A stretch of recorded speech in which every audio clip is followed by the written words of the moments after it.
Life में अपनी value को जाने कैसे कि भाई लाइफ में मेरी वैल्यू क्या है, आखिर जो मुझ में है उसको कैसे पहचाने।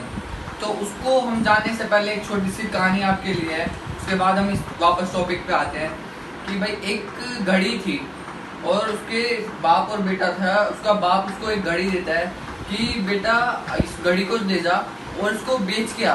और वो घड़ी बहुत पुरानी थी, बहुत पुरानी, उसके दादा के भी पुराने वाली, उसके दादा के दादा ने दी थी उसको वो घड़ी। तो कहता है अच्छा पापा जी मैं इसको बेच के आता हूँ। वो कहता है ठीक है। तो एक कबाड़ी की दुकान पे जाता है, कबाड़ी की दुकान पे जाता है, बोलता है भैया ये घड़ी कितने रुपए की है। तो बोलता है 100 रुपए की, 100 रुपए दे दूंगा इस घड़ी के। वो कहता है ठीक है मैं अपने पापा से पूछ के आता हूँ इस घड़ी के बारे में। तो वापस जाते हैं, कहता है पापा कबाड़ी वाले भैया कह रहे हैं ये घड़ी 100 रुपए की है। वो कहता है अच्छा बेटा अब आप इसको लेके जाओ घड़ी वाले के पास और उसके पास जाके पूछो ये घड़ी कितने की है। तो घड़ी वाले के पास जाता है और बोलता है कि ये भैया जी ये घड़ी कितने की है। वो बोलता है भाई मैं इसके घड़ी के दे दूंगा तेरे को 5,000 रुपए। वो कहते हैं 5,000 रुपए, अभी तो ये घड़ी 100 रुपए की बिक रही थी, अभी 5,000 रुपए कैसी। कहते ठीक है मैं अपने पापा से पूछ के आता हूँ। कहते ठीक है, पापा के पास जाता है और बोलता है पापा ये घड़ी 5,000 रुपए की दे रहे हैं, बहुत बढ़िया प्राइस मिल रहा है इसका। वो कहता है बेटा रुक अभी रुक, इसको अब लेके जाएगा एक म्यूजियम वाले के पास। वही म्यूजियम के पास जाता है, म्यूजियम वाले के पास। वो बोलता है भैया ये घड़ी कितने की है। वो ना 5,000 ना 50,000, वो सीधा बोलता है कि ये 5 लाख रुपए की घड़ी है। उस बच्चे के शौक हो जाता है वो बच्चा और वो बोलता है 5 लाख रुपए की घड़ी और वो भी हमारे घर में।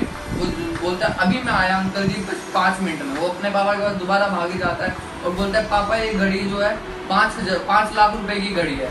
बोलता है अच्छा बेटा।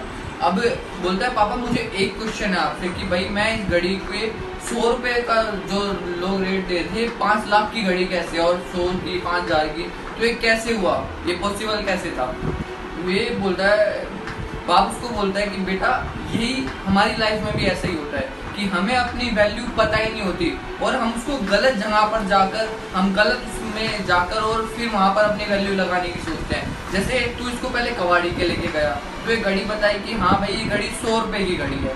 तो वैसे इसको हम घड़ी वाले के पास ले गए तो उसने बोला कि 5,000 रुपए की घड़ी है। म्यूजियम वाले के पास ले जाती है 5 लाख की हो गई। तो हमको इसकी असली वैल्यू तब पता लगी जब ये असली हाथों में गई। तो ऐसे ही हम अपने कुछ लाइफ में कुछ गलतियां करते हैं या हम कुछ गलत डायरेक्शन में अपने एफर्ट लगा रहे होते हैं और हमें पता नहीं होता कि हमारी असली आखिर वैल्यू है क्या। तो हमारी वैल्यू जो भी हम सोच रहे हैं उससे बहुत अलग है।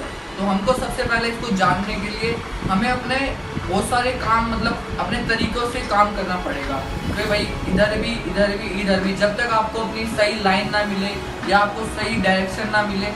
जिस दिन आपको अपनी सही डायरेक्शन और सही लाइन मिल गई उस दिन आपको अपनी असली वैल्यू पता लग जाएगी और आपको पता लग जाएगा हाँ भाई इसलिए मैं इस धरती पे पैदा हुआ हूँ और हाँ ये मेरी असली वैल्यू। आप अपने क्या 5 रुपए कमाने की सोचो, 5,000 कमाने की सोचो, 50,000 कमाने की सोचो, आपकी वैल्यू हो सकता है 50 करोड़ रुपए हो, मगर हमारे गलत एफर्ट की वजह से हमारी सोच वहाँ पर रुक चुकी है। क्योंकि कुछ होता है हमारे पास एक्सपीरियंस की वजह से कि भाई हाँ वो कबाड़ी वाले के लेकर 100, उसको जैसे 100 से 5,000 हुआ उसको लगा कि ये बहुत ज़्यादा पैसे है, मगर उसको अभी भी उस लड़के को नहीं पता था कि उस घड़ी की वैल्यू असली में थी क्या।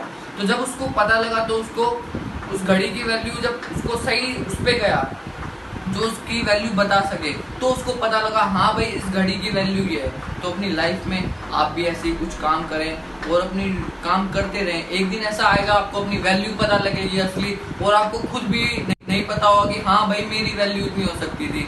तो keep patience and do your work. Thank you.